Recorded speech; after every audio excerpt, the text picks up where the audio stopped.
Okay, hi everybody, and welcome to this session of HM Online. We've already reached Friday, and both today and tomorrow and Sunday, although online, it starts really to look like a historical materialism conference. So please do not miss any of the sessions. So this session is a book launch.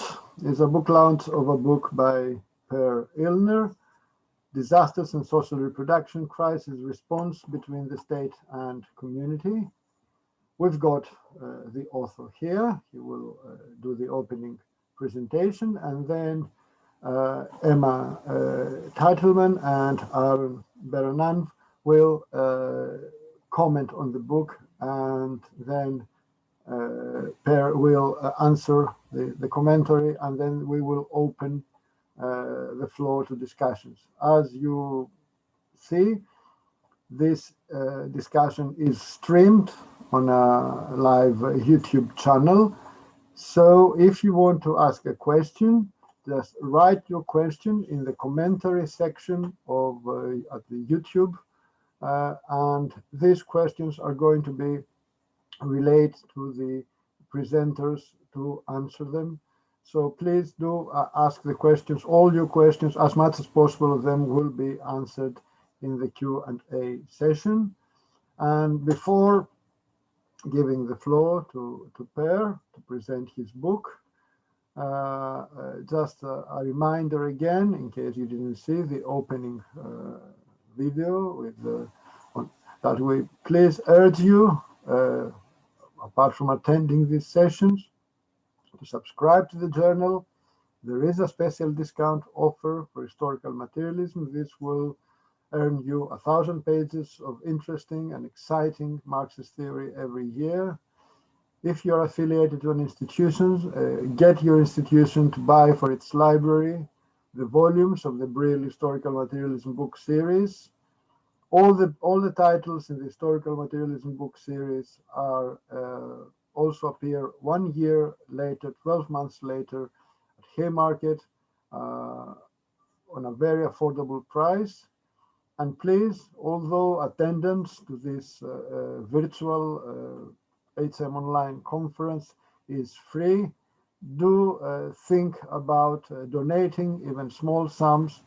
There has been a cost behind this HM online conference, and as with the normal conferences, we have got no other source of income apart from your donations. Please do support, and in this sense help the entire historical material project, the journal, the book series, and the conferences all over the world. And without further ado, I give the floor to Per for the introductory presentation.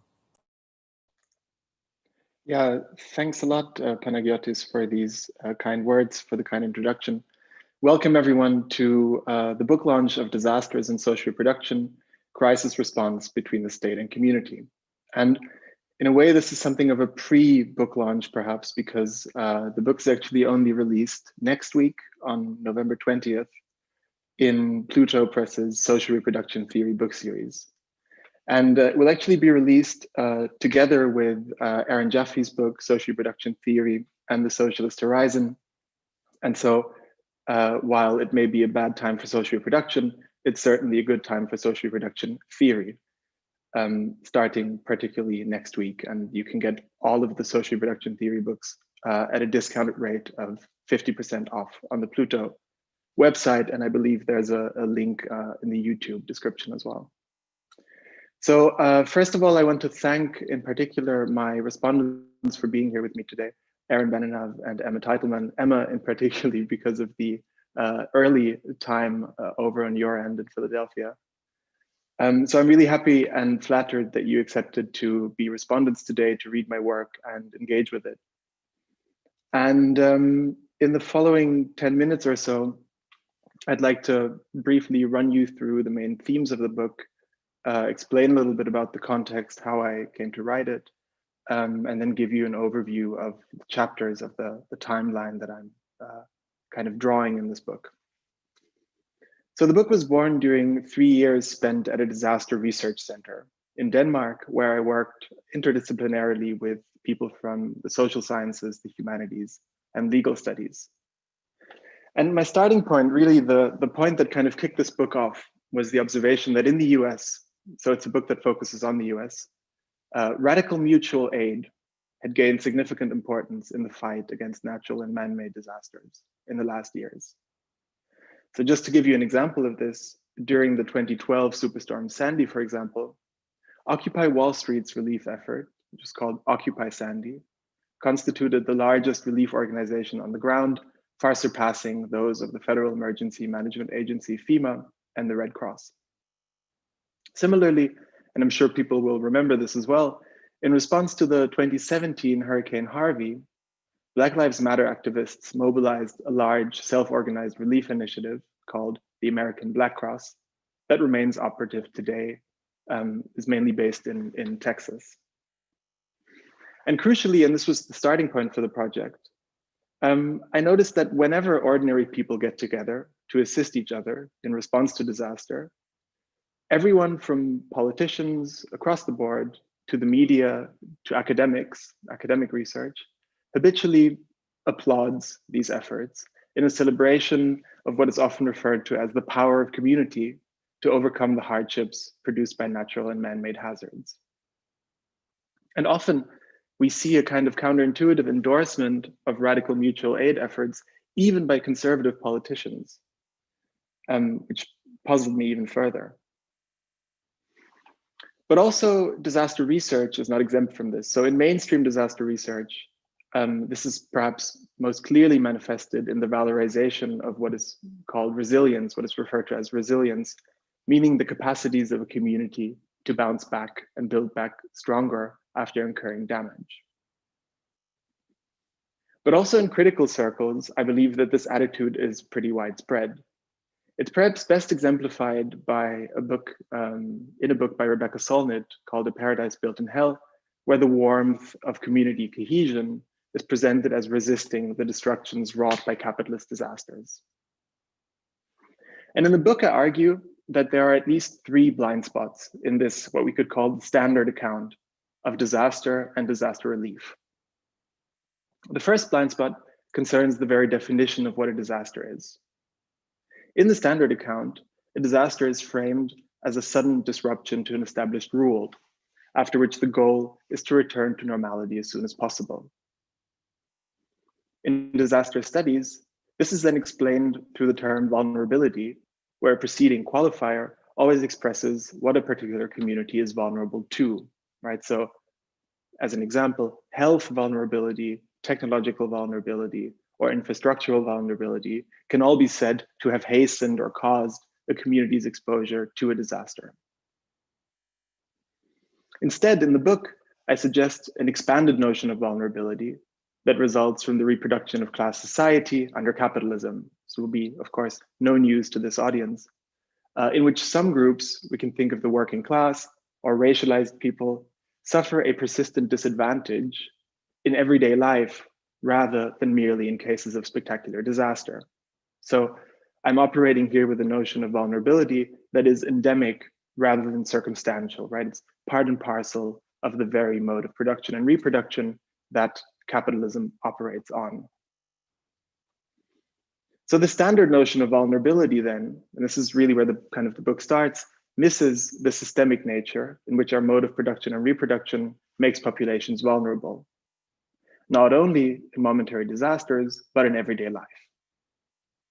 Paraphrasing the geographer Ruth Wilson Gilmore, who appears at several points in the book, we can say that disasters highlight the production of group differentiated vulnerability to premature death that characterizes populations' day-to-day life, rather than representing its exception.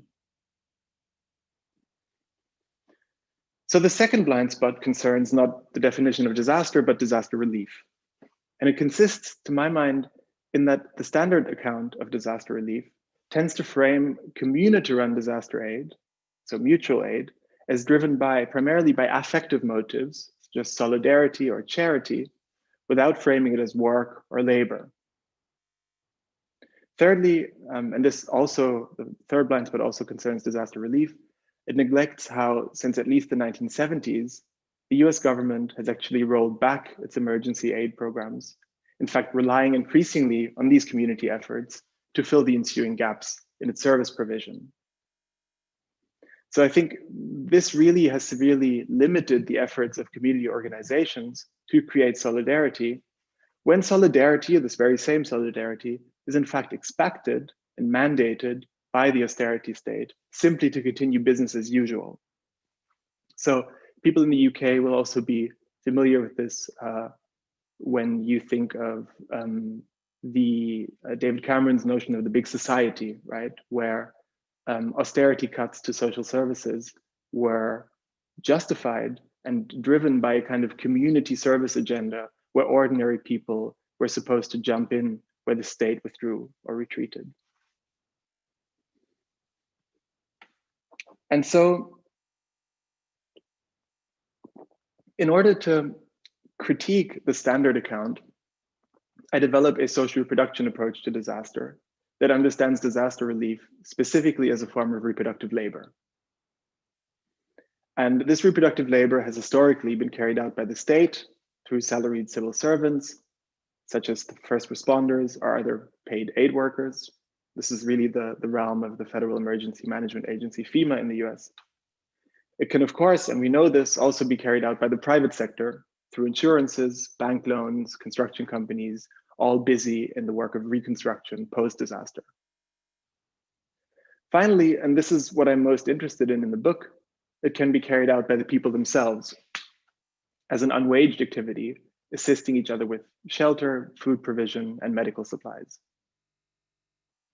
And in the book, I borrow from the vocabulary of the social reproduction theorist Maya Gonzalez to say that there has been, since the 1970s, a process that she refers to as abjection, in which a type of reproductive labor that had been formerly performed by the state, formerly shouldered by the state, is cast off and increasingly returned to the unwaged sphere of civil society.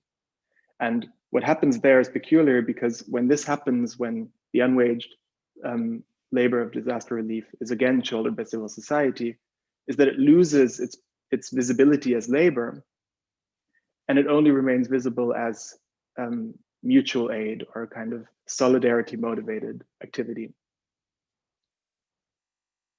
And the remainder of the book then demonstrates how this process happened, analyzing the management of American disaster relief in relation to the spheres of the state and civil society in the last 100 years.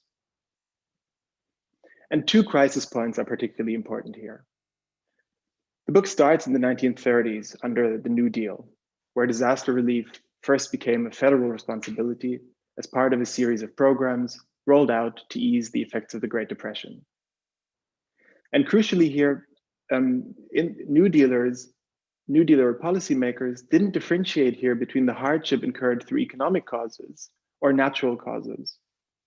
In fact, natural disaster almost became the blueprint through which New Dealers campaigned for benefits and compensation to the working class from the effects of the Great Depression, by arguing that a blameless population had suffered from an act of God or an unforeseeable contingency. So it's almost like natural disaster actually is the blueprint of the New Dealers' attempt of a kind of American model welfare state. While obviously benefiting the American population as a whole and disaster victims in particular, I then demonstrate how the extension of what I call state-led social reproduction also, however, benefited real estate boosters by developing the hazard-prone regions of Florida and California, making these regions increasingly vulnerable to the effects of floods and hurricanes.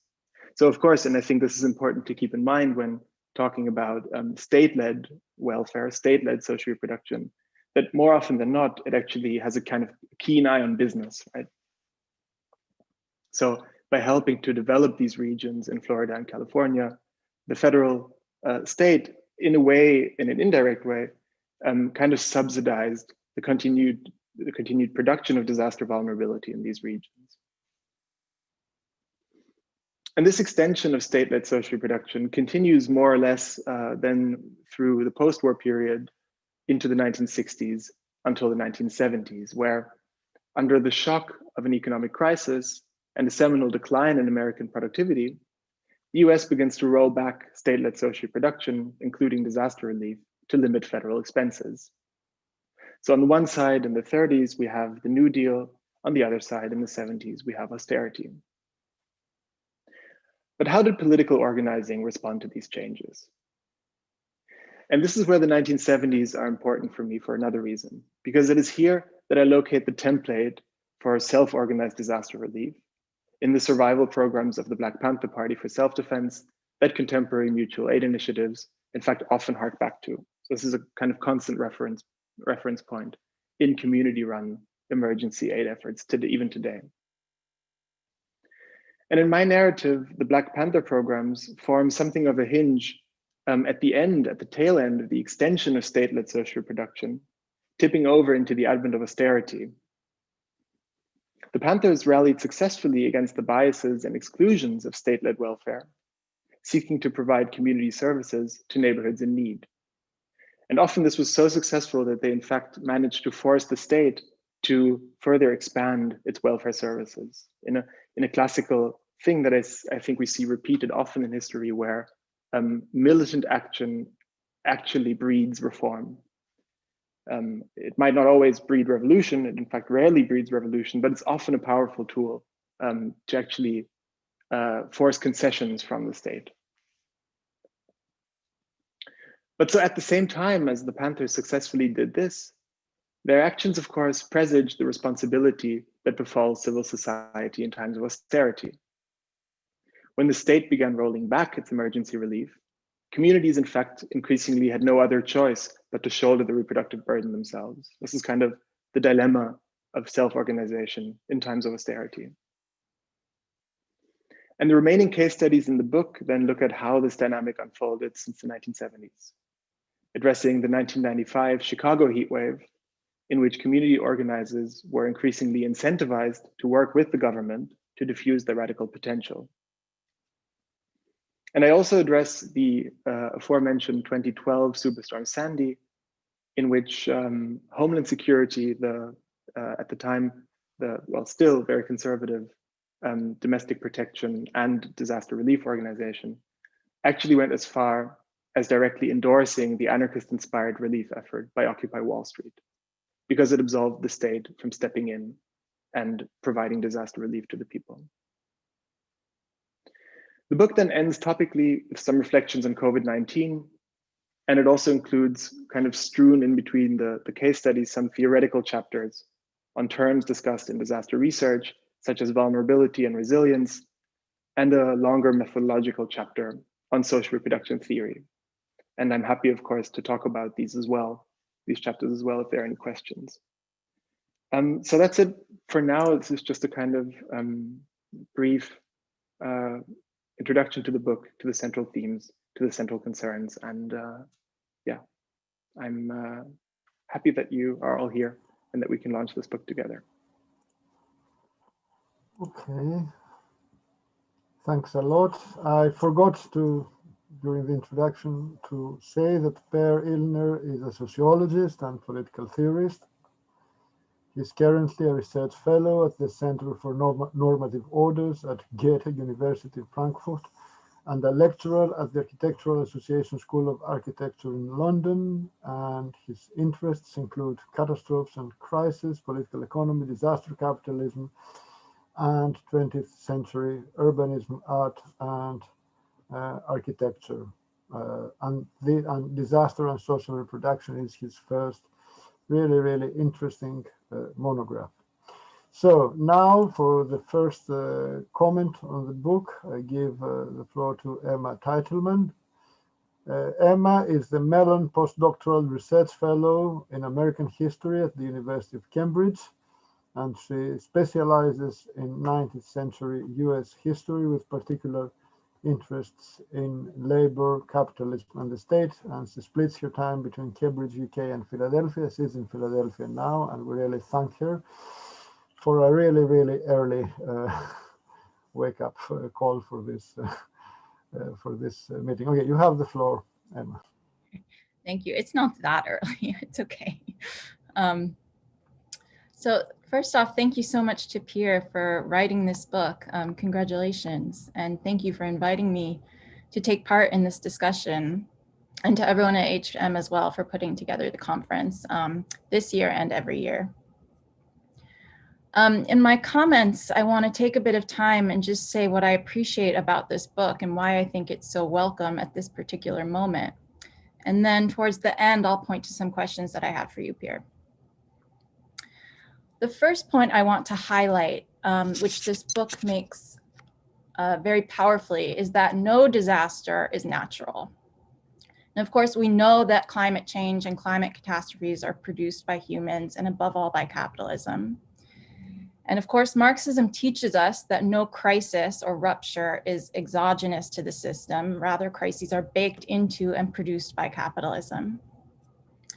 But this book goes further than that to say that not only are disasters systemic, but they're entirely predictable. We know that disasters are coming. To take an example from the book, we know that the state, and in this case, I'm talking about the US state, but it's true elsewhere. We know that the state has subsidized and encouraged the development of real estate and tourism in places that are highly vulnerable to hurricanes and other weather-related events. And we know that such catastrophes are only going to get more intense, especially if we do nothing to transform our energy systems. And some experts predict now that another pandemic could easily hit, possibly even more deadly than the one we're experiencing right now. So therefore, when people suffer from disasters, and especially when poor and vulnerable and working class people suffer the greatest from disasters, it reflects a choice on the part of the state. It's a failure to invest in adequate preparation for an acute crisis. And it's also a failure to invest in the maintenance of everyday life so that working class communities are healthy and prepared to weather the storms when they come. And what this book reveals is how that failure has a history. It's a history rooted in neoliberalism and the state's austerity policies, and above all, in the long-term disinvestment from public welfare, social services, and all of the ways that the welfare state once subsidized processes of social reproduction. So what makes disasters so disastrous is what Pierre calls the organized neglect of the state, which interacts with capitalism's systemic ecological degradation. And what this book offers us is a socialized definition of disaster, which places disaster not only in the context of climate change, but also of the longer history of the state and its relationship to socially reproductive processes. An example of this logic, which I thought about a lot as I was reading, was how utterly unprepared the US hospital system was when the pandemic hit. And we know it wasn't just the right that is to blame for this. Governor Cuomo in New York received so much praise for how he handled the pandemic in March and April, but of course, as many people noted at the time, it was Governor Cuomo who contributed to slashing spending on healthcare and squeezing healthcare workers in the months and years leading up to the pandemic.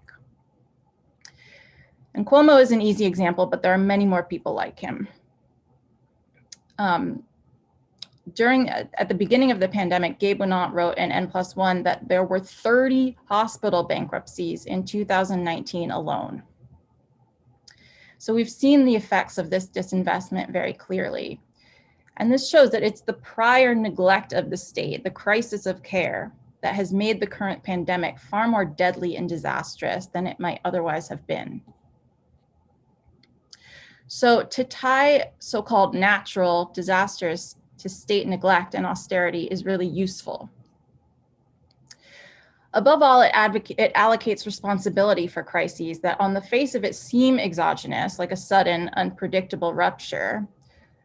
But we know that no, disasters are predictable, especially so long as capitalism and the fossil fuel industry exist, we should expect them. And This perspective also allows us to critique the concept of resilience, which Pierre mentioned briefly in his introductory remarks. It's the resilience which dispossessed and vulnerable people are forced to conjure when disaster hits. And this is the second point I want to highlight from the book. There's a really useful critique here of seemingly well-meaning social scientific research and a political culture more broadly that celebrates and cheers for how resilient people are and how people come together in a moment of crisis to persevere and survive. And of course, history shows us that people are resilient and they are powerful. They rely on each other in times of crisis, but also to survive the more day-to-day struggles of capitalist life. But it's the romanticizing of this human experience that is so problematic. So viewing the disaster response in this sentimental light ultimately depoliticizes why people are forced to be so resilient in the first place. This celebration of resilience papers over key questions about root causes, social causes, and about responsibility. And I think again of the current coronavirus and how people were cheering for the sacrifices of healthcare workers. All the while those workers were taking on enormous risks because hospitals lacked PPE and adequate staffing. So by cheering those sacrifices, the resilience, the courage, the strength, we were banging pots to celebrate the withdrawal of the neoliberal state and the profit-seeking logic of the healthcare industry. And I want to just note very briefly that the nurses union here in Philadelphia has voted recently to go on strike. And one of their key demands is has to do with workplace safety and patient safety. And if they do go on strike, I would like to see everyone in Philadelphia out on their porches hitting their pots and pans to support that struggle. So it's in the context of austerity and this crisis of care that mutual aid has filled a certain vacuum. And the questions I want to ask are related to this point about the politics of volunteerism that have filled the vacuum left by the welfare state. The book tracks how, after years of austerity and in light of the crisis of social reproduction, it's fallen to the private sector to do the work of relief when disaster inevitably hits. And we saw this very clearly in the wake of Hurricane Katrina. And in the book, you suggest that in this context, mutual aid may actually have the effect of legitimating the government's withdrawal from the domains of social reproduction. And the example used to support this claim, which you mentioned in the introduction, is Hurricane Sandy, where one of the most effective relief operations came from Occupy Sandy, a form of volunteerism, which brought tens of thousands of volunteers mobilized through networks that had been forged during Occupy Wall Street. Occupy Sandy was so effective that it was acknowledged by the Department of Homeland Security, as you mentioned, which is of course the same institution that had surveilled Occupy Wall Street. So Homeland Security, the NYPD, the National Guard, all came out to praise Occupy Sandy. And then 1 year later, the Obama administration cut its FEMA budget, its emergency funds, by 12%. And this chapter on Hurricane Sandy concludes that in the end, Occupy Sandy was in fact complicit with the neoliberal tendency to devolve the task of relief and reproduction into voluntary activities. And I have to admit here that I was not fully convinced that such an initiative like Occupy Sandy had the effect of legitimating austerity. I accept that it might have done little to challenge austerity or to politicize climate change in a meaningful way. But I wonder what difference it would have made if Occupy Sandy had never existed. Probably more people would have suffered.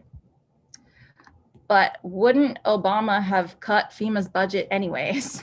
Line items like FEMA are so susceptible to neoliberal slashes because they don't directly or at least consistently subsidize capitalist reproduction. Their importance to social reproduction becomes most visible in moments of disaster. So I just want to ask you to elaborate on this idea that mutual aid may have the effect of legitimizing austerity. Is it the practice of mutual aid itself that you think is complicit in the neoliberal regime? Or is it the failure to politicize the need for volunteerism, to call attention to the neglect of the state to invest in a different future?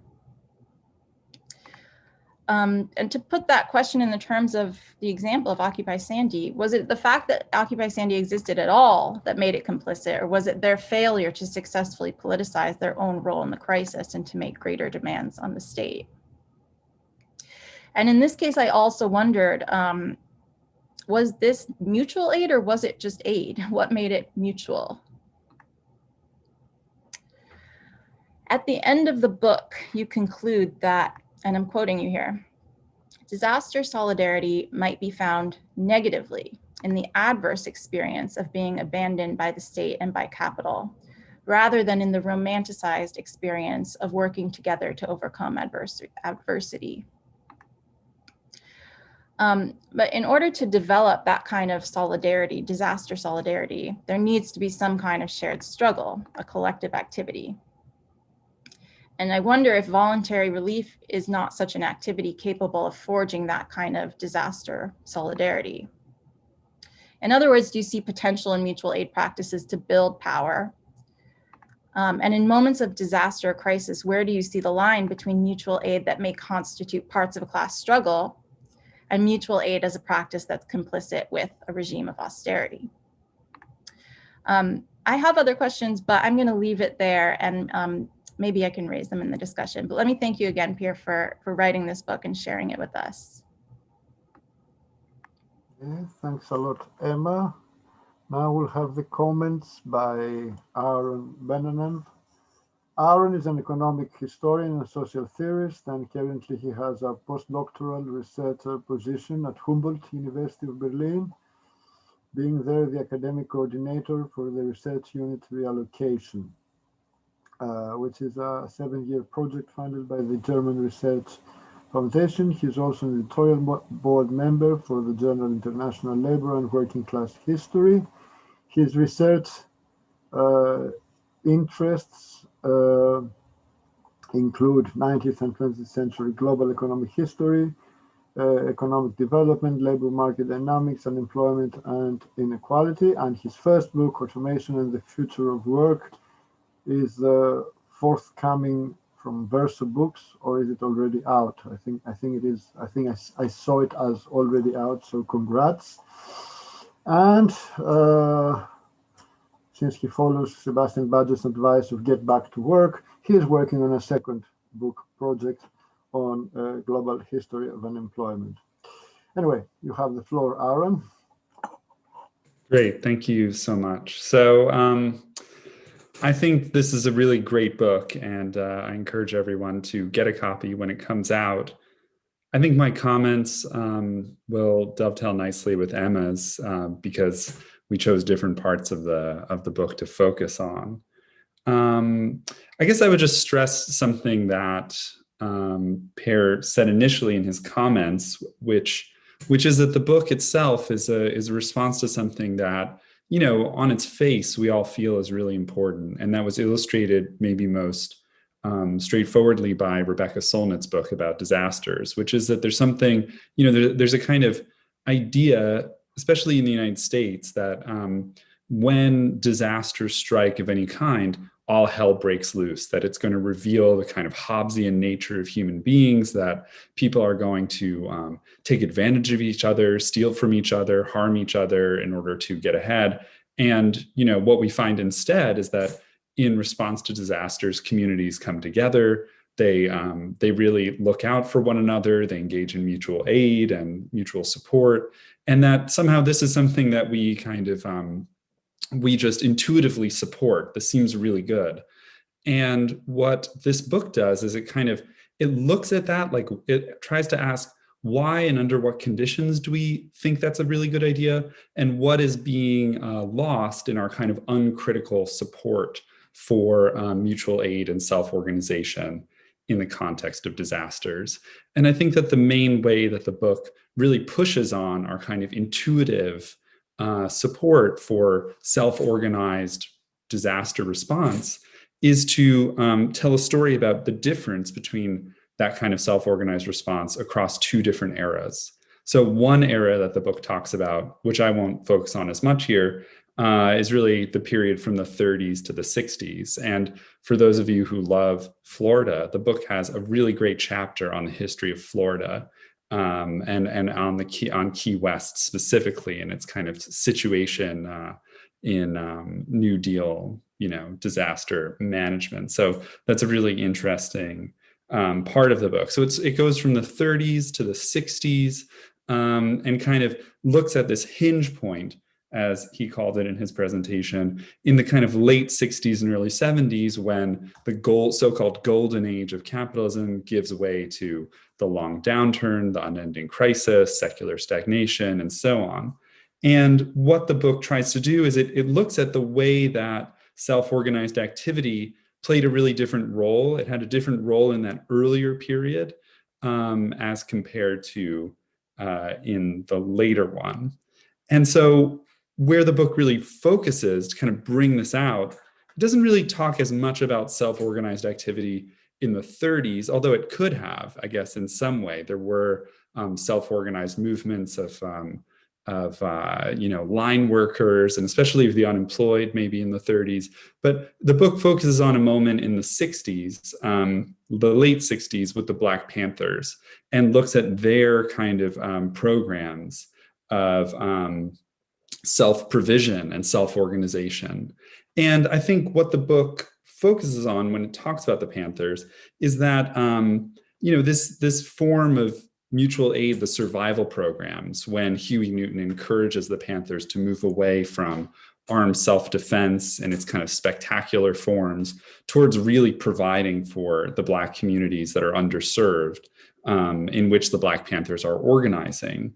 That on the one hand, this is a way of criticizing and kind of showing up the limits of state action, of the welfare state, but it's also kind of maybe has a kind of unintended consequence, or intended. It's actually the contradictory nature of the Black Panther program is something that the book discusses.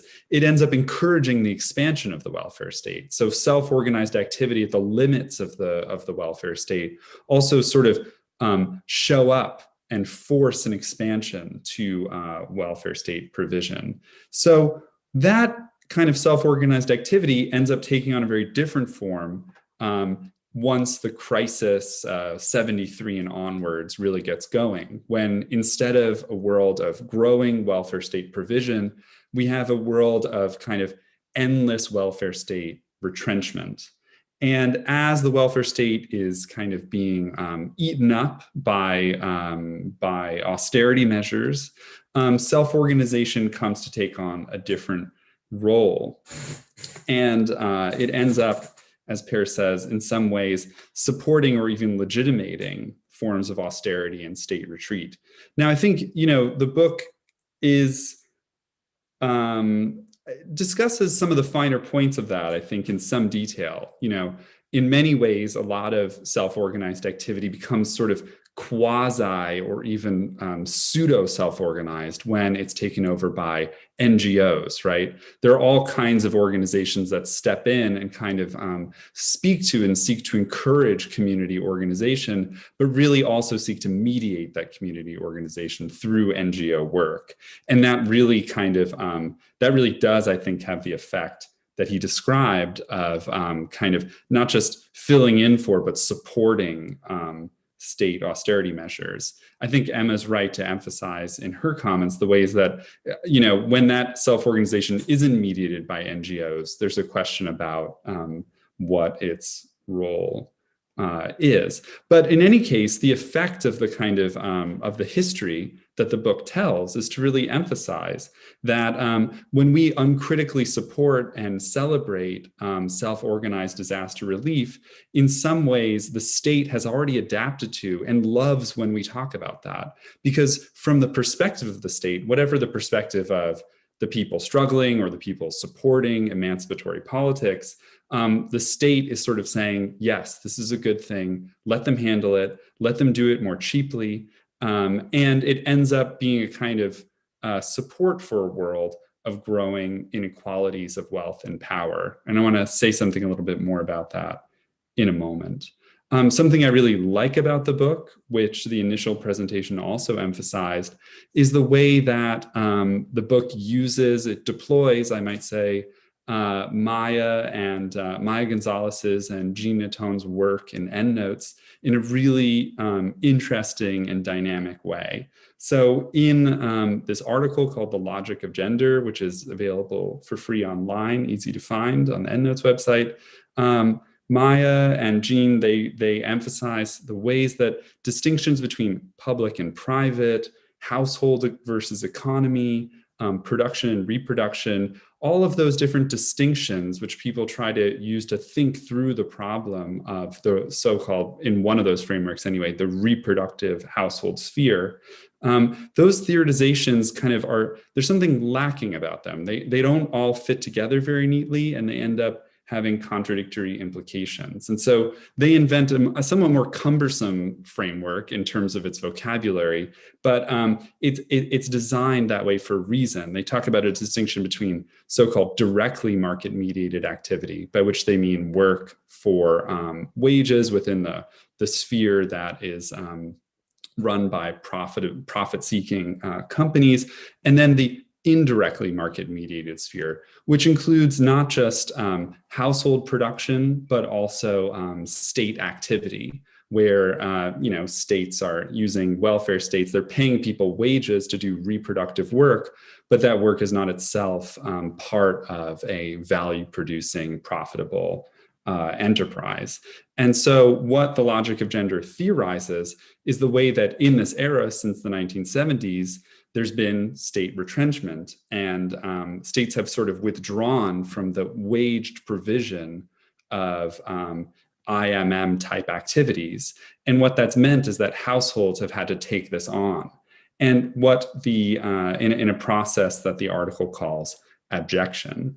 And what Maya and Jean Natton were trying to emphasize there are the ways that this has gendered, really highly gendered aspects, right? So when the work is not done by the state, it's thrown on households, and because of the gendered and racialized nature of household or reproductive or IMM type activity, it ends up having this effect of forcing, for example, in that article, women to take on this work that the state was formerly doing.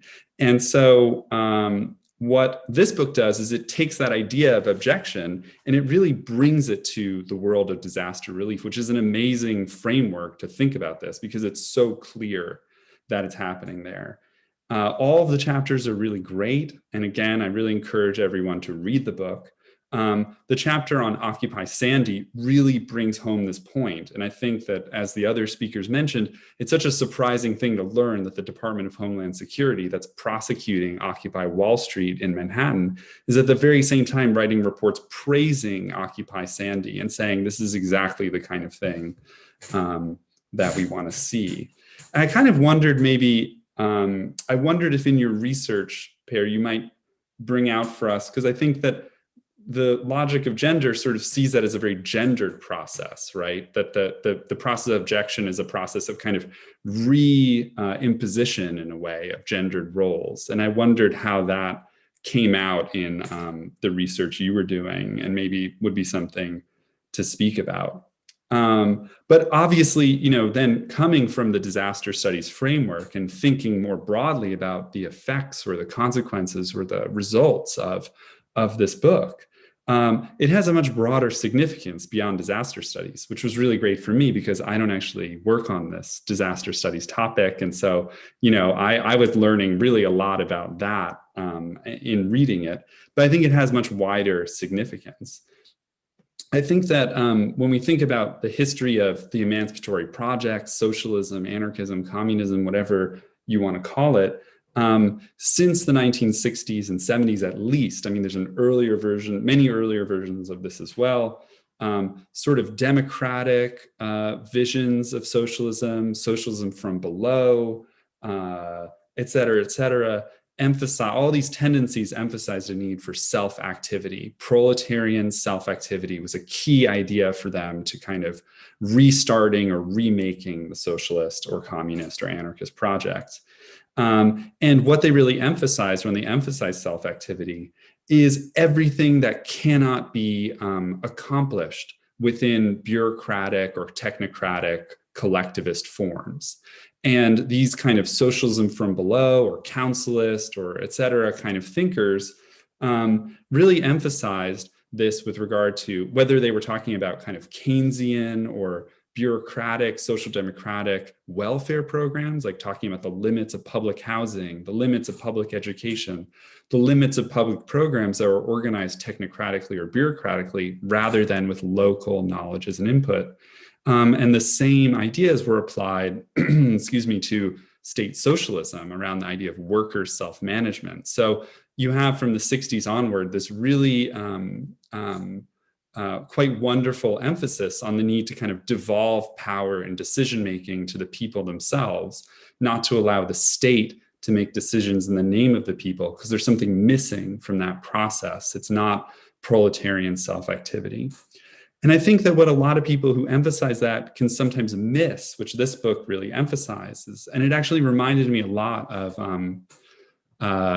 Mike Davis's Planet of Slums, which makes a similar point about the kind of anarchist architects whose visions end up getting taken on by the World Bank and IMF and incorporated into structural adjustment programs, that the same idea about local knowledges and devolved decision-making was fundamental to Friedrich Hayek's 1930s and 40s critiques of central planning. So you had a similar kind of argument in favor of self-activity coming from the right as you did from the left. Obviously, very different forms and implications, but it meant that the right, in arguing for devolution, could, in a way, accept certain aspects of the desire for self-activity that were coming from social movements and radical workers' movements. They could kind of interact with it.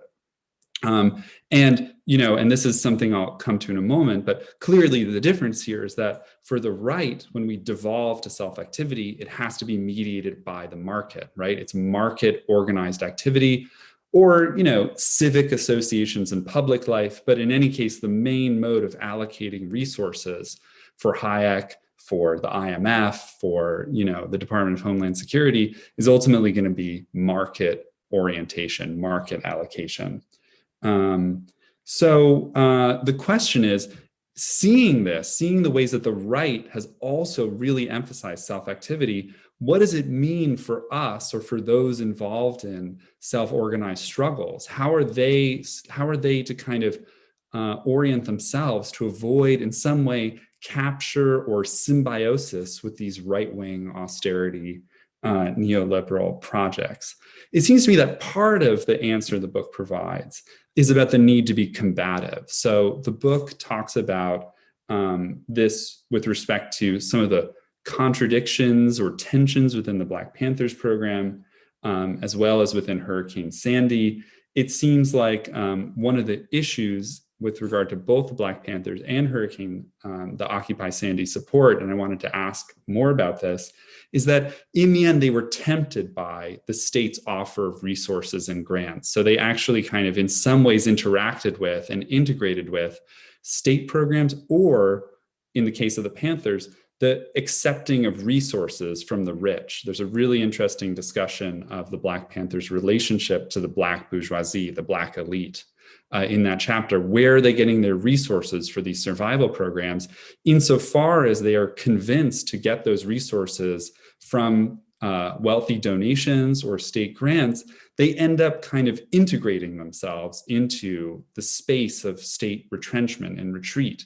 And that's opposed to, in the book, a dual power strategy. So dual power implies a much more combative relationship to the state's offer of assistance.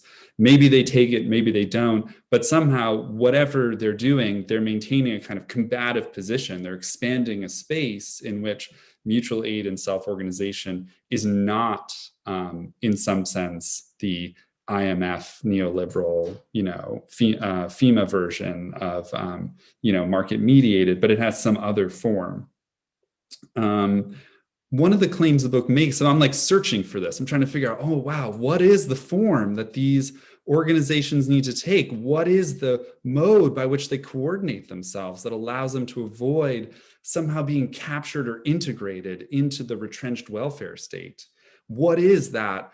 What is it that really separates coordinated activity of self-organized combative proletarians from the self-organized activity of the marketized state? Clearly, their thing is market mediation or elite donation, patronage. So what's ours, right? And I think the book gestures towards that, but I wanted to hear more about it if I can, what you found in looking for that. It seems to me that, the book discusses in a way that I'm very sympathetic to, as a member of the EndNotes Collective, whose work, the book is certainly using. And there's many kind of nice dovetailed connections between this book and my book, Automation and the Future of Work, which has just come out from Verso. But the question then is, so in any case, the book discusses, as I was saying, the absence of a kind of unifying collectivity in these deindustrialized states, and also within the disasters themselves.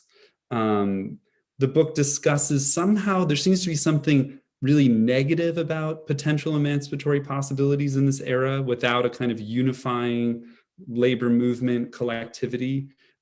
There's some real potential. The book suggests that dual power strategies only really work where retrenchment is happening, really. Like, it's only where the welfare state is in retreat rather than expanding that these kind of strategies can work. So there seems to be something simultaneously quite difficult or pessimistic about the book and optimistic that I'm trying to find. The book mentions this idea of a revolutionary commons at one point. I feel like I would love to hear more about what that looks like to you, or what, if there's any further elaboration then of what, if revolutionary commons is the name of the form of coordination available to self-activity that does not integrate it into the dynamics of the retrenched welfare state and elite patronage, maybe more could be said about that. It seems to me, and this will be, I had one more comment, maybe just to say, I think there have been critiques of the wages for housework framework, for example, by Kathy Weeks, that the book indicates, but maybe doesn't fill out. And I was curious what you thought about that. Also, the Black Panthers themselves obviously have been criticized for having a highly, as it were, to say optimistically, but probably inaccurately, democratic centralist mode of organization that ended up really empowering the leaders of the Black Panthers at the expense of the kind of rank and file members. So even though it had this form of self-organized activity, the organization itself was criticized for the same reasons. Those are just sort of mini questions I had reading it. But the thing I would really emphasize is, again, that what seems to be the striking feature of where the self-organized disaster relief movements are faced with this choice of how to organize themselves so that they're combative rather than integrated, is around how they gain access to resources.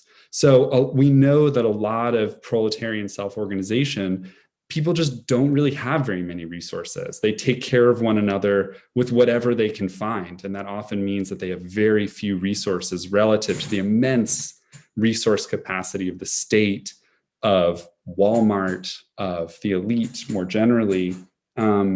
So the question is, how do these movements gain access to resources in a different way? And that question seems to actually point also at a theoretical level to the links between movements around reproduction, whether they are taking place in the midst of disaster and otherwise, and the question of access to productive resources, which are being produced somewhere else, right? And how that kind of relationship between reproductive struggles and the productive resources that they need to use to engage in a more, a fuller, a more expansive form of reproduction. There's some link there that the book seems to be indicating with the idea of the revolutionary commons. In any case, those are the things that I was thinking about reading it. Maybe we haven't talked about, I've run out of time, the question of the George Floyd rebellion and the interaction between the rebellion, which seems to be very obviously 100% super combative movement in the midst of a health disaster. Interesting to think about the relationships between the combative elements of that movement and the mutual aid reproductive elements, which are happening everywhere. But I was curious how you see the links between those things today. And I'll stop there. Sorry to go over a little bit. Okay, many thanks, Aaron. Okay, so we have until now the comments and questions, quite a lot of them, from the two, from Emma and Aaron. And okay, and we also have a number of questions from the part of the audience. I would suggest that first Per answers the points made by Emma and Aaron, and then he answers the questions made from the part of the audience. Is that okay? Okay, cool. Yeah, that's a good idea, I think. Thanks so much, Emma. Thanks so much, Aaron, for your generous comments. I'm glad you liked the book. I'm really happy that you engaged with it so productively. So to answer some of your questions, perhaps I'll go in order of appearance with Emma's questions first. So the legitimation argument, right, that mutual aid risks, if it doesn't enter into real conflict with the state or with capitalism, risks legitimizing austerity agendas. So I think that, and you asked, so to whom does it legitimize these, or in what way does it legitimize these? And I think that primarily it's taken up, mutual aid, as a legitimation narrative by conservative neoliberal policymakers. So the example I give is obviously the one that you mentioned, how a year after Superstorm Sandy, the Obama administration actually references the social movement in order to further cut welfare spending, and particularly the disaster relief budgets allocated to FEMA. And so it's very practically used here as a legitimation for these cuts. So of course, I assume that you're right, that they would have cut these budgets anyway. Probably, that's true.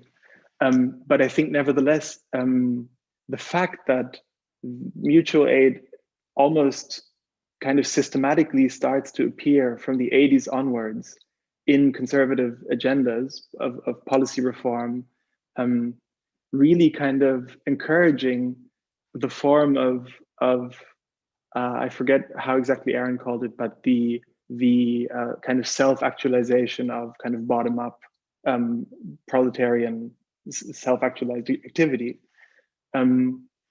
I think that appears from the 80s onwards in a fairly systematic way in the US, but also in the UK, also in France. There's a whole movement around called the Second Left, which actually Michel Foucault is really kind of like dovetailing with at the time, which also has this idea of self-management, which they call autogestion, which is really taken up as a state agenda. So there's a really proactive attempt on behalf of conservative and neoliberal policymakers from the 80s onwards to, in a way, include bottom-up organizing. So in that way, they work to legitimate this. Of course, and then the question, of course, is how, if they are co-opted in this way, because of course it is a way of co-option, I think. I also think it's of course true that there's nothing necessary about mutual aid being co-opted in this way. It's not like this kind of automatically happens, or it's not like it necessarily happens. It just happens to be, perhaps it's also a strategy adopted by states to diffuse, I think, the radical potential of, so I think in many ways, states were also after 68 and after the uprisings of the 70s really shitting themselves about the potential of self-organized militant action. And so there was really an attempt to, yeah, at integration and at co-option. So I think perhaps the tragedy of Occupy Sandy was to have been so readily co-opted, perhaps to have been so, and this has a lot to do perhaps with also Aaron's point of temptation, that they had been tempted by donations by Home Depot, by the praise of the NYPD, by the praise of the mayor, by this offer, this hand that was extended to them by the state for also a kind of greater influence. And I think this is something, a tendency that we see repeated from the 80s onwards, where militant, or no, sorry, after not precisely not militant, but bottom up working class action is actually allowed a place, as long as it's not seen as too radical or too threatening, or and that is then a real question for self-organized actions in all sorts of domains. How are there possibilities to resist that? And that's where I gestured towards. Of course, I also don't have the answer. I also realize it's incredibly difficult, that the temptation of influence is, of course, really strong, because you can also make things happen. It's also true, of course, that the integration of these civil society organizations has indeed led to real improvements in some parts of in some kind of social domains. It's not like it's ineffective. What I gesture towards at the end, in terms of the negative horizon that you mentioned, so rather than to positively, in this Rebecca Solnit type way, just be enthusiastic about social cohesion that manifests itself in disaster, the negative horizon was just intended almost as a kind of the idea that more often than not today, proletarian populations are abandoned by the state with the cuts of welfare and so on. They're also abandoned by the market, right? In terms of surplus populations, finding no employment horizon being possible. So there's no possibility of a positive identification with capital or the state, which is, and I only gesture towards this because of course I haven't worked it out, but is there not a chance to come together negatively, so to speak, to see this abandonment as an external constraint, as something which is simply the conditions that we have to sadly deal with, this kind of double abandonment by the state and the market, and then having to organize with this inside or in the face of this abandonment, simply as that being the condition of what we have. So there's a kind of grimness to this, but which I think was actually very. There's a book by Howard Cagle where he talks about the Black Panthers as actually having been motivated by a kind of similar grimness, that there's no possibility for revolution immediately. So instead, one has to organize a politics of resistance that kind of resists in the face of adversity. But there are, I think, nevertheless, some positives there, and maybe this kind of then segues into Aaron's comments. I think that one possibility for Occupy Sandy would have, of course, been, so just like in Occupy Wall Street, a lot of the activists were unemployed, actually, students and unemployed people. They were in a way surplus. Many of the Occupy Wall Street organizers and many of the people that then afterwards engaged in Occupy Sandy. And there was possibly or probably or maybe a possibility there for a kind of wages for housework, dramatic action, where you say, okay, we are incredibly good at doing relief work. We're doing this really well. We demand to be compensated for this, or we demand wages for this. Not that this is the answer, because then of course that ensnares you inside a wage relation that is also really troubling and complicated. But nevertheless, in terms of perhaps short-term strategy, I think that was something that wasn't really used, the possibility of having demands, of using the leverage to actually have demands that you confront the state with, confront the city with, confront the municipality with. I think that wasn't really perhaps used in the way that it could have been used. And this is then what lended this particular social movement so much towards a kind of easy co-option, I think.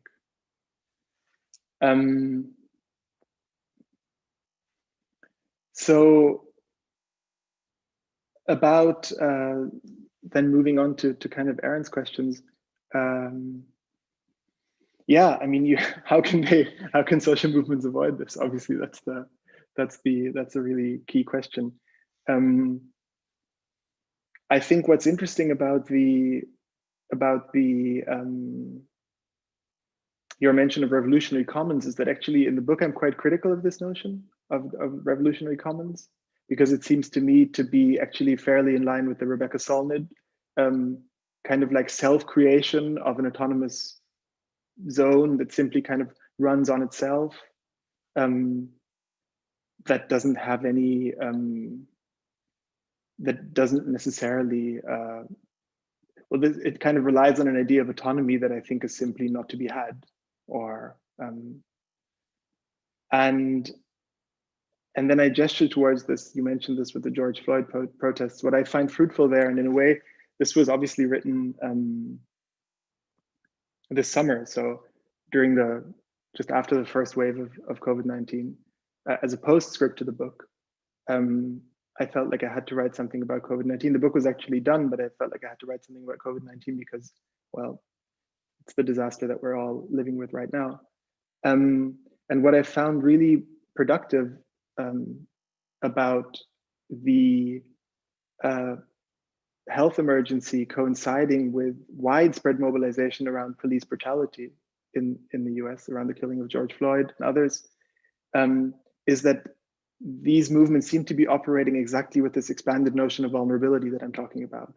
That there isn't just compartmentalized health vulnerability in terms of susceptibility to COVID infection, but this really is part and parcel of the very same reproduction of persistent in a way biopolitical disadvantages on the part of Black populations who are vulnerable to police violence, to health crises, to all sorts of crises that, and I thought that this was perhaps a really interesting point of creation of alliances between these movements. And this is something which I'm actually quite optimistic about in the book as well, I think, which I think that is what Occupy Sandy missed out on in a way, the creation of alliances between these questions of emergency relief in the face of disaster and unemployment struggles, struggles around student fees in New York. Actually, some of the struggles that were, I think, quite strong in Occupy Wall Street then strangely disappeared in Occupy Sandy, where they seem to be kind of subsumed by the immediate emergency of the disaster. So I think I mean, and a dual power strategy, which I think can only then be successful if it does that, right? If it creates cross-struggle alliances between different causes, different grudges, different mobilizations. Because then this notion of solidarity becomes quite fruitful, right? Like in a sense, I think even when thinking about the Black Panthers and the way that they emphasize solidarity with anti-colonial struggles, the anti-Vietnam War movement, later on LGBTQ struggles and so on. I think that was actually really productive about kind of like the later phase of the Black Panthers.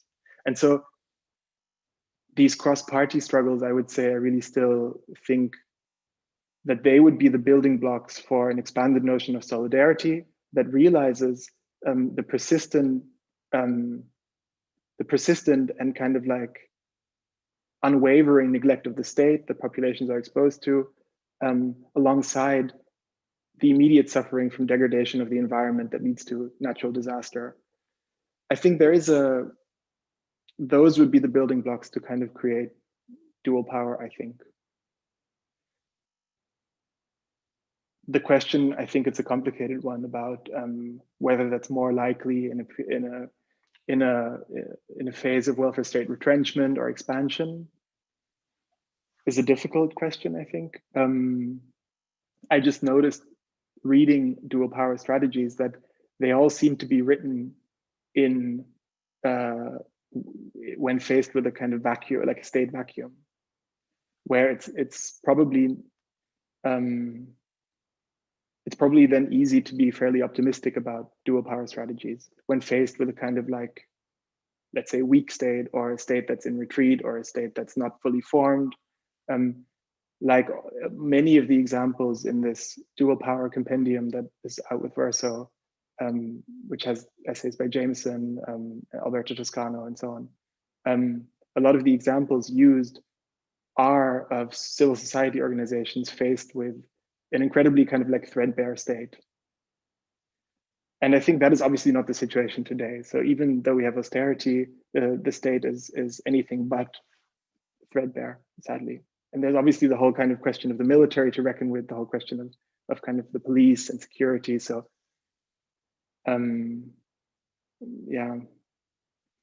In terms of the gendered nature, because you mentioned this, that's super interesting. The gendered nature, which obviously plays a big role in the endnotes piece that I draw on a lot, Maya and Jean's piece. That's interesting because there is, in the 30s, actually. So, I mean, I think practically a lot of disaster relief has often fallen to women. So in the sphere of kind of like the increase in housework, but even, and if everyone knows these pictures from the post-war Europe, where kind of like the men are dead. You have these cities that are populated by women doing the cleaning up work, the Trümmerfrauen in Germany. Historically, I think women have often been tasked with this kind of labor. And in the 30s, when speaking about the New Deal and so on, actually there's a not in terms of labor, but in terms of when do people deserve state-led welfare or state-led kind of relief. That's also gendered because often women are framed as deserving much more of this than men. So there are all these, the New Dealers have this photo campaign where they use pictures by Dorothea Lange and these photographers who go to the Midwest and who photograph women sitting on their front porches with a baby. And everyone knows this picture, I think, this photograph. And there's actually an attempt to kind of write in a counterintuitive move to kind of write men out of the story, because a man who sits in the daytime on his front porch is seen as poor or lazy, or he's not seen as the deserving poor, but as the undeserving poor. And so there's a weird kind of like sacralization almost of the female as you know, this kind of like deserving disaster victim. But that changes radically after the 30s, partly, of course, because women are increasingly drafted into the workforce, and then this kind of image doesn't really work anymore in the same way. And so I think later on this becomes much more less clearly gendered in the way that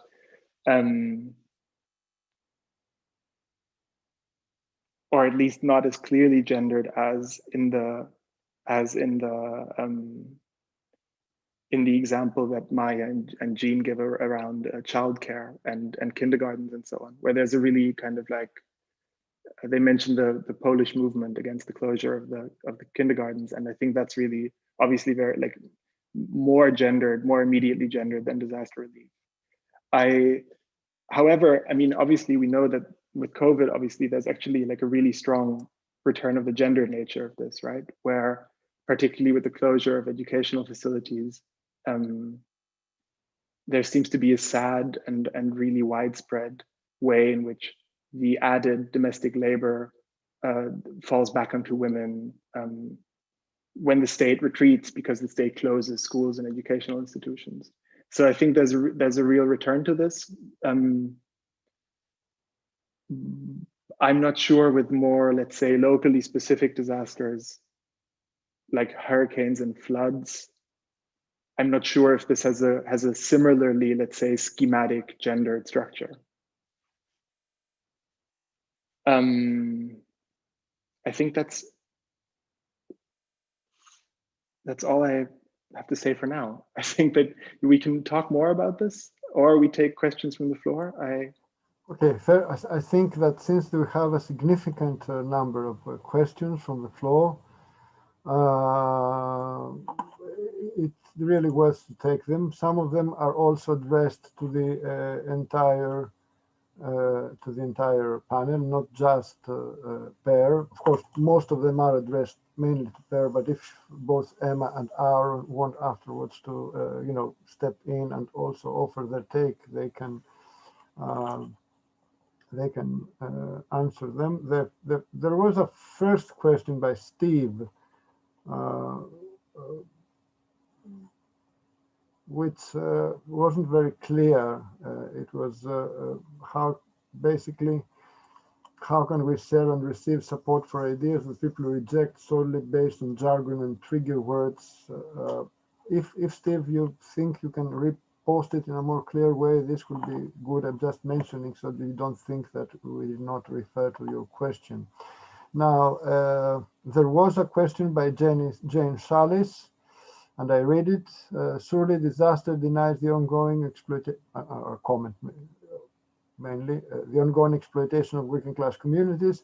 Marcus Rashford, those not familiar, Marcus Rashford is a rather famous football player in Britain who has started a campaign on child poverty, that hence the reference, has exposed the disaster of Tory policies, spotlighting the denial of ongoing childhood poverty. This was a comment. There is a question by Miriam O'Dwyer. If Per could talk more explicitly about the gender politics of it all and how gender shapes how work is valued. Per did say some things in his comments, but if you want to expand. There is a question by Dean Mirabito, how property insurance of disaster relief fits into this work, since he says that natural disaster today is not just a crisis in the system of social reproduction, it is also it's increasing mediation through insurance raises contradictions between the competing priorities to repair the circuit of capital and to repair the conditions for reproduction after a disaster. And I think that this tension and contradiction leads to natural disaster, being just the first in a long series of crises for some people. And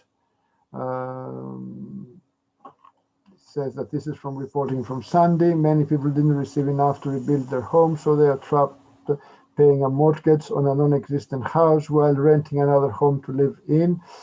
So the question is, did you explore Per property insurance as part of the social landscape of disaster, and could you comment on its relationship to social reproduction and regimes of austerity? There is a question from Claire Cox. In terms of disaster studies, does the book engage with Quantarelli's notions of altruism, Solnit's definition of grassroots responses in the immediate aftermaths of disasters such as Hurricane Katrina and 9/11, in terms of extemporizing as counterpoints to Blakey et al.'s PAR model? There's a question from Nick Cook. I think you've made clear the danger of mutual self-aid organized reproductive projects for legitimizing the retreat of the state from the social reproductive sphere. However, the state is not a neutral party. It's only interested in social reproduction for the reproduction of capitalism. So surely any resistance of capitalism will require decoupling the social reproduction of the working class from the reproduction of capital. How can this happen while leaving these tasks in the hands of the state? And finally, a question from Judith McVeigh. Does the book argue for resistance to neoliberalism austerity programs by linking with workplace collective struggle? That's where to find the unifying alternative, power. We have power in workplace. And another one, sorry, and this is the final question from Anders Westerstorm. Could the panelists develop on austerity urbanism and radical community management or network governance and its relation to gentrification? And if I may add another question, if you think it's pertinent, my question is about the notion of resilience and how it is generally used in urban studies and urban design and urban politics, and in various instances in a rather authoritarian way. I have in mind how this idea of resilience is currently promoted in Europe. I have Athens in mind, and which from resilience as ability to withstand, natural disaster or things or such conditions is also exposed more social aspects, but with a rather authoritarian, aspect on it. But that's just a question. Anyway, so Per, you can answer the questions. They are a handful indeed. And then if Emma and Aaron want also, to add some comments, some of the questions seem to be addressed to all of you. Yeah, and then we can wrap it up. Okay, so Per, you have the floor. Yeah. So about the question of property insurance, the only instance the instance I look at in the book of property insurance is how in the 30s and in the 40s as well, there's an increasing subsidy on the part of the federal state of insurances, and this mainly involves kind of insurances that guarantee support if your house or your hotel or your holiday resort is destroyed in the case of disaster. And the federal state pretty much across the board issues these blanket insurances that encourage hotel operators and real estate boosters to develop these incredibly hazard-prone regions. This is also something that Emma discussed in her response.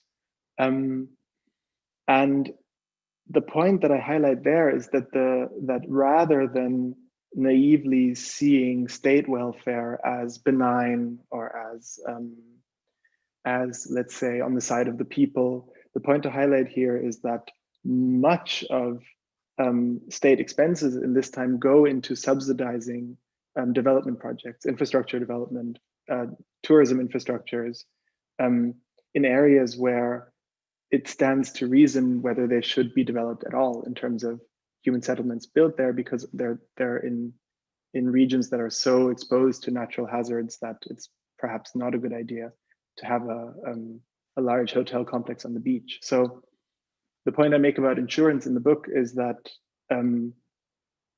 property insurance has been a fundamental part of federal emergency aid strategies, particularly in the 30s, but also later on. So there's another point that Mike Davis makes actually in an essay called "The Case for Letting Malibu Burn," which is that federalizing disaster aid. So whereas in the early 20th century, disaster aid was a state responsibility, the moment it becomes federalized, it also becomes financed through collective taxes. And this means that suddenly working class populations in the Midwest are in fact being charged in order to rebuild and hotel complexes that have been destroyed in earthquakes in California or hurricanes in Florida.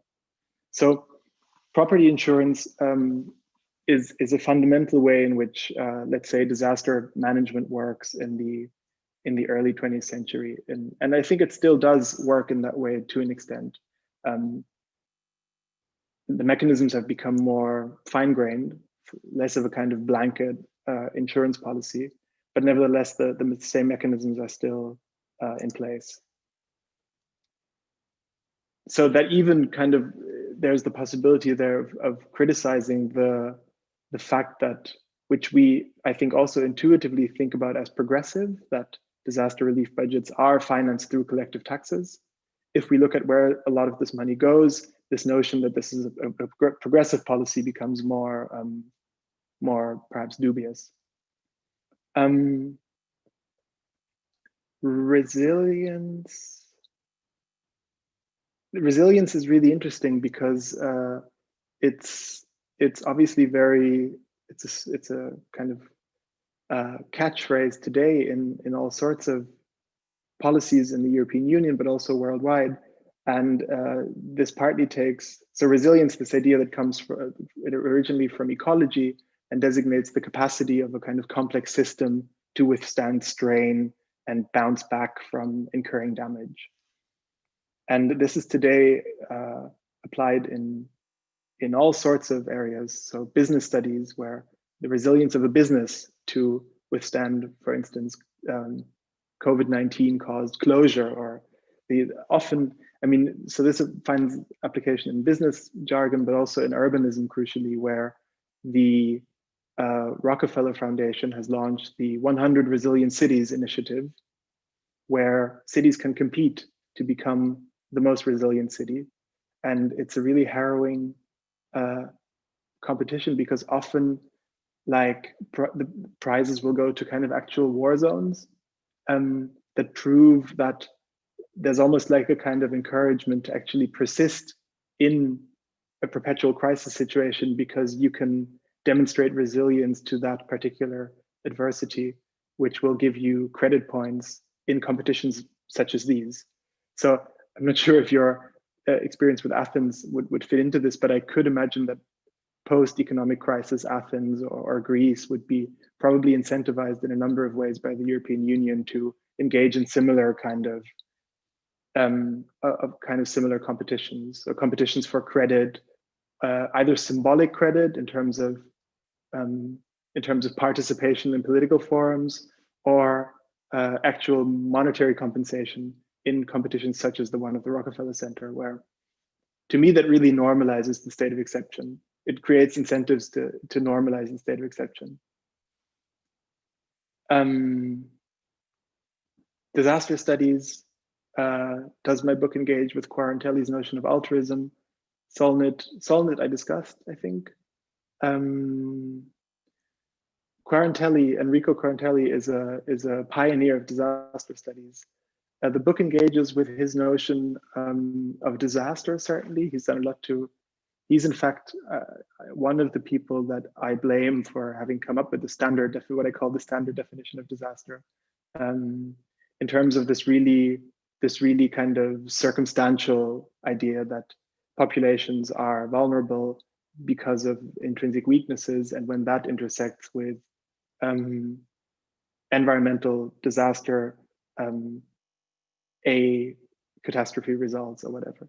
So Quarantelli is really the person I kind of blame for this. His notion of altruism I discuss as well in the book, but this is mainly, I see him as endorsing a kind of really naive and unreflected enthusiasm around kind of self-organization.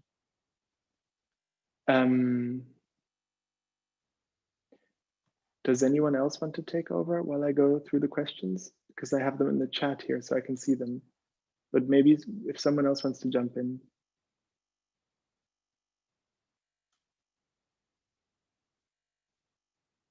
Okay, no, I mean, if Aaron and Emma want to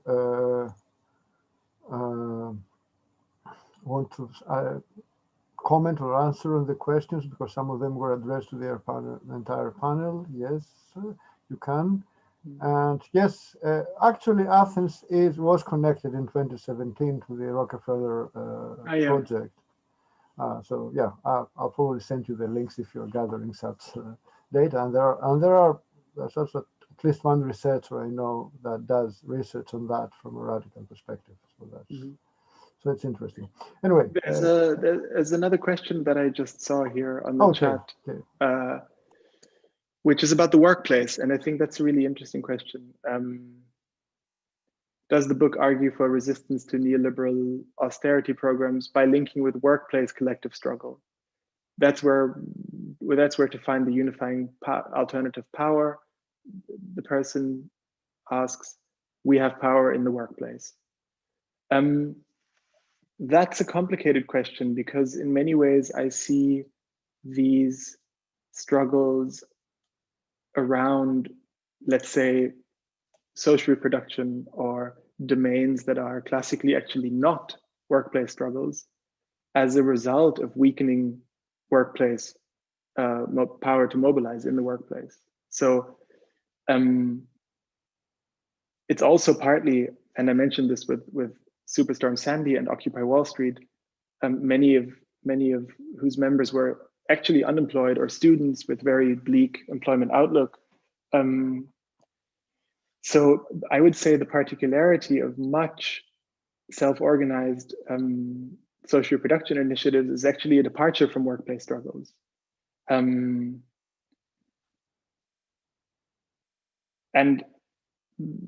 it's indicative that they proliferate in what Aaron referred to in reference to Robert Brenner as the long downturn, right?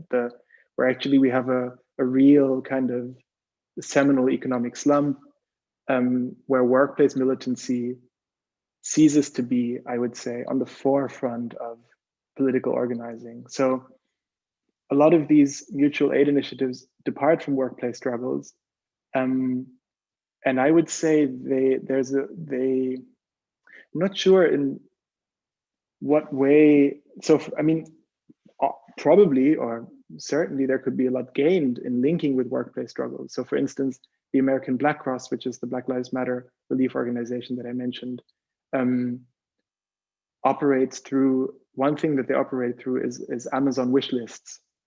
So people can post online what they need, and then you can, if you're so inclined, donate, send the Amazon item directly to their door.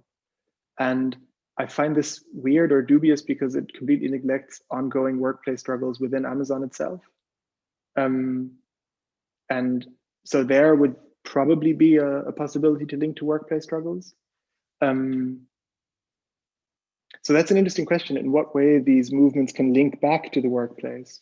So while they initially depart from the workplace, in what way they can link back to the workplace. Probably that's actually very fruitful. So I would probably not agree that our power today is in the workplace, but a lot of these self-organized movements probably could productively link back to the workplace.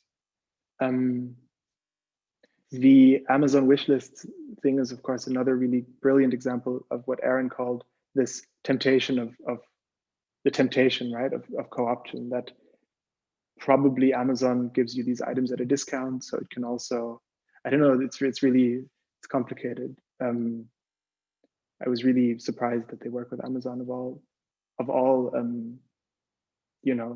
kind of like mail order institutions.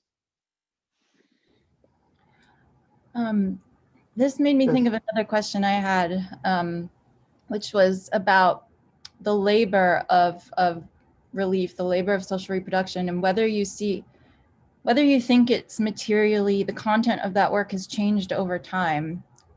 You talk a little bit about how this kind of labor can't be fully or really subsumed into capitalist social relations.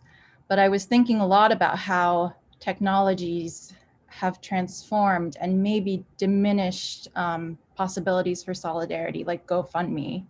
Like suddenly with GoFundMe, it's possible to raise tons of money from around the world, but it doesn't actually build relationships or build solidarity in a way that maybe older forms of mutual aid might have done.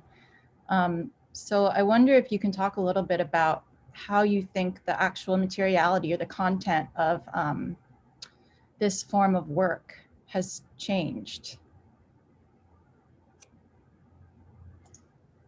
Yeah, that's super interesting. Thanks for that's super interesting. Thanks for the comment. Yeah, that's true. I mean, in in the book, I make the point that the particularity of disaster relief work is that it's not really subsumed. And that this fact that it's not, let's say, reunited in the industrial process of de-skilling as industrial labor, it, because of that, doesn't have the same possibility for workplace organization and labor solidarity that you saw in the industrial sector, where a shared experience of de-skilling was really the main form of that labor took. You're right, of course. And actually, that's an interesting point, that the digitalization of this, or the automation of this, where you can do a GoFundMe, or you can go on Patreon, or you can create an Amazon wish list, actually really subsumes this type of work. Maybe parts of it. If it does so, of course, it does so in an incredibly alienating form, right? But it's also true that most of this work, I would maintain, is not actually really subsumed. But and this, I think, is then evidenced by the mess that most disaster situations represent in terms of the relief workers that are there, that are partly mutual aid organizations, of all sorts of different political allegiances. So they're not all, of course, communists. NGO workers, Aaron mentioned, obviously NGOs become super important in mediating these politics and these questions to the official relief organizations. And even in terms of, let's say, grassroots or bottom-up organizing, it's very difficult often to find a shared horizon of meaning or sense outside of your let's say, your own kind of social movement. But it's a tantalizing question to think about. In what way, kind of like moving forward or thinking into the future, in what way could there be a different horizon, perhaps, of this kind of work? Maybe that's interesting also because, of course, these hyper individual initiatives also really short circuit the need for NGOs, because people then do their own kind of like mediation. Whether that's, I'm not sure whether that's definitely a tendency. I think it's probably not the dominant one so far. As to its politics, that remains to be seen. I think I'm not so sure. That has a lot to do also with this question of temptation. That Aaron mentioned. I find that a really crucial one, because often, obviously, there is obviously a strong in terms of having to rely on platforms like GoFundMe or Patreon or whatever, or Amazon. There's obviously a strong mediation by a kind of big Silicon Valley company. Yeah, I don't know. It's an open question. Aaron, you want to comment or say something? Yeah. I'm on, right? I just wanted to say that I think that I just wanted to emphasize, I guess, on the one hand, that the book, for those who are interested in critical disaster studies and the critique of disaster studies, the book has a huge amount to offer, and it interacts with a lot of the theorists of that, as it were, subdiscipline. I just, I think emphasize it less, in some way, because that's not my field. But I think that for those who are interested in that, the book has a ton to offer, because I think some of the questions we're sort of asking about themes that actually the book spends quite a lot of time on, and that it will be very productive within that world. I think that it's really, some of what you're talking about now, to me, is just really, it's very interesting, because I've been working on some questions about what does a 21st century, emancipatory vision look like. And it's definitely true that on the one hand, whether it's in the context of disaster or in the context of social struggle, we see this kind of, anyone who's been a part of a social struggle has this experience that social struggles, people involved in those struggles develop forms of mutual aid and mutual reproductive work, which sometimes, or maybe always, has inevitably gendered and racial dimensions and reproduces forms of domination from the society that they're fighting against.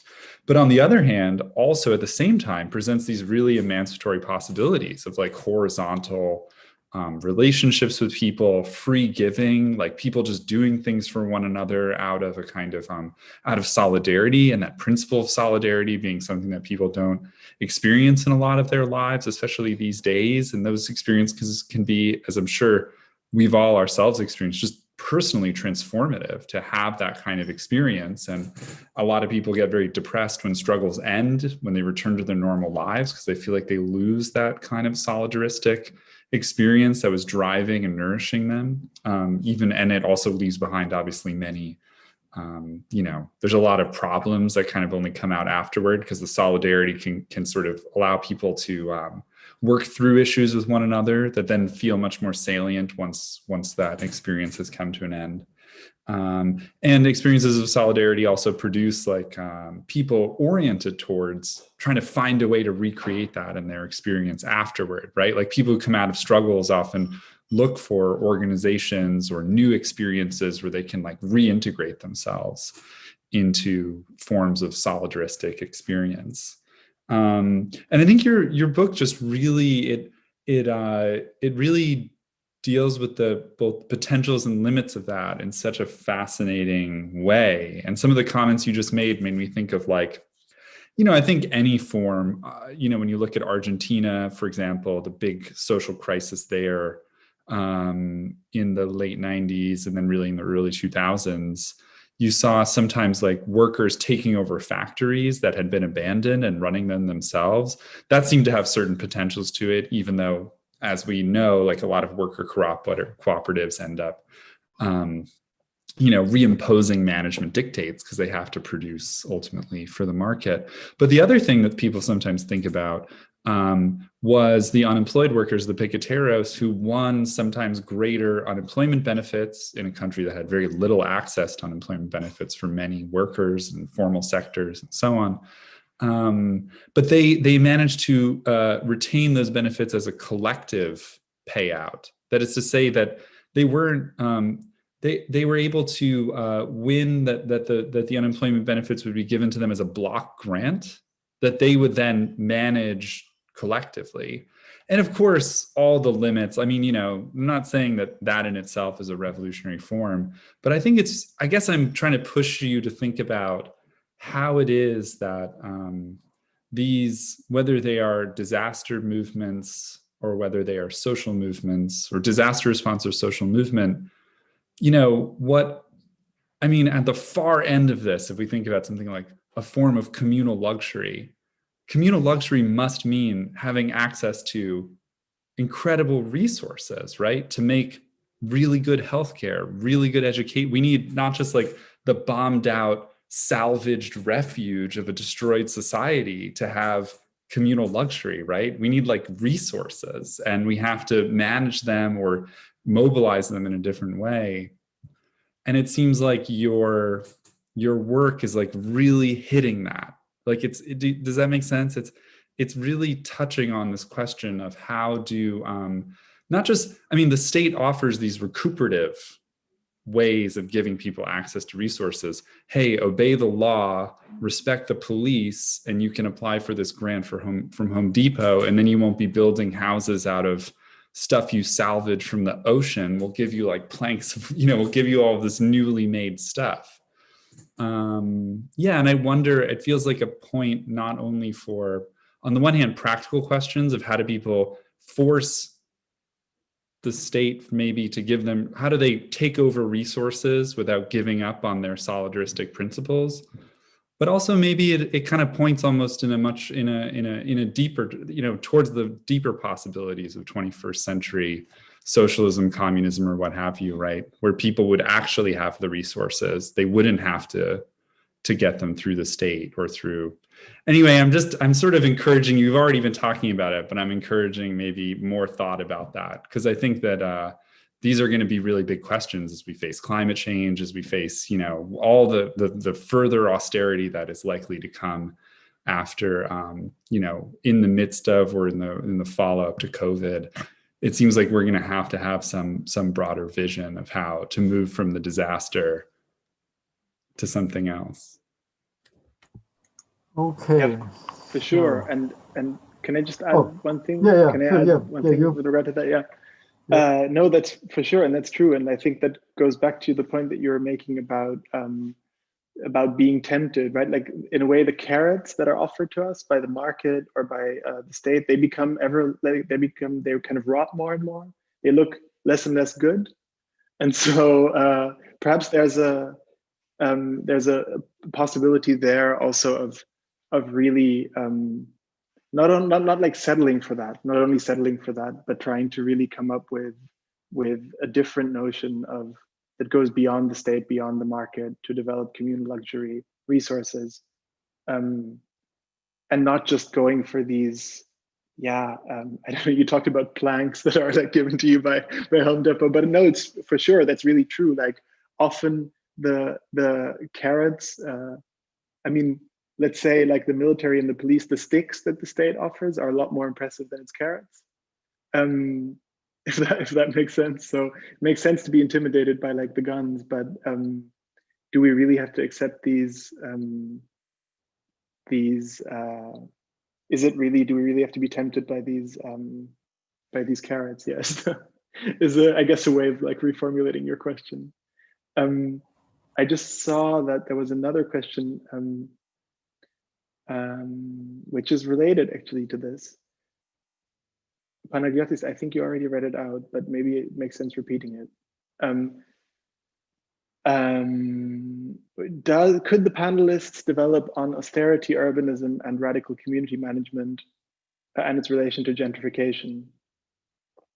I mean, the book makes a point to talk a little bit about gentrification in a shorter case study about New Orleans, which looks at tenant organizations in public housing in New Orleans, where this is a tendency that was started before Hurricane Katrina, but it continued really strongly after Katrina, where there was a push to privatize this public housing, which is obviously a push to kind of like further gentrify certain areas, like the lower Ninth Ward, for instance, in New Orleans. And actually tenant organizations played a really weird role here in a way accepting the carrots that the mayor was offering them in terms of possibilities of, let's say, cheaply like buying your own house, former public housing unit, for like a cheap price or whatever. And so there's a bit in the book that talks about how tenant organizations were really co-opted into these processes of public housing privatization. So it's just on that question, there's a bit in the book about that. Yeah.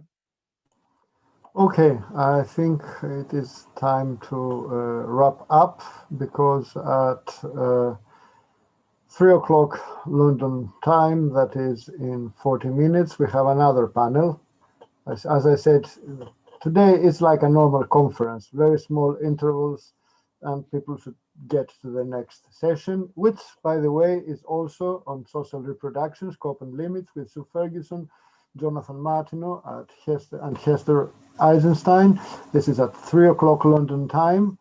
And this evening at 6 o'clock London time, we have the Deutscher lecture, which, as everybody knows, traditionally is one of the highlights of every conference, and also a very important moment in its year, theoretical production of Anglophone Marxism. This year it's going to be a Deutscher discussion. That is, the lecture will be pre-recorded, but there's going to be a discussion on the new enclosure, the appropriation of public land in neoliberal Britain, the book by Brett Christophers, and there's going to be a discussion with Brett Christophers, Mary Robertson, and Grace Blakely. So please if you keep watching HM Online, keep sending comments and questions. And again, I remind there's a subscription discount for the journal. There is a very generous discount on all Haymarket historical materialism book series titles. And please, since this online version of historical materialism conference has a cost, please do think to donate. Even small sums can make a difference. Many, many thanks to the presenters, Per Illner, Emma Teitelman, and Aaron Vernov. Congrats, Per, for your book. And of course, since you enjoyed watching this panel and now you have realized how important this book is, go out and buy Per's book now that it is finally out. Anyway, thanks a lot, everybody, and have a nice morning, afternoon, evening, depending on the time zone you're in.